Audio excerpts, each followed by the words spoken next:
Hello guys. So, digepon ko kato guys no nga monetize na ko guys no.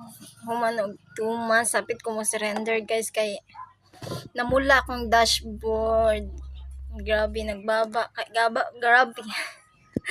Grabe guys, baba kay akong views 100 lang siya guys no di ka isud gani siya makaabot og 100 views. So Tidyo ko kato guys no nga ma-monetize ko 2 months pa lang ko diri guys sa pag-vlog guys pero na-monetize ko dayon. So nakita mo gud nako tong video guys no, sa ubang content creator nga ang ila lang gibuhat nga ma-monetize din sila is mag-apply ka sa Facebook content monetization.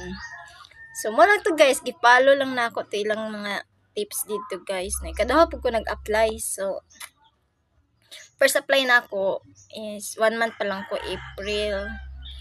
So after 2 weeks nag-apply na ko balik guys. So this morning lang gid ko guys no na monetize guys, nag-send invitation sa Meta. So mount to guys. So step kuan ako guys no kung giunsa nako. Yun so ay unsaon ninyo pag-apply sa Facebook content monetization.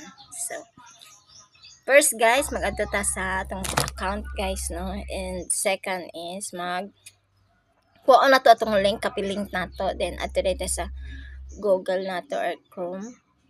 Then type na to ang Facebook content monetization. Then dito butang na to atong link.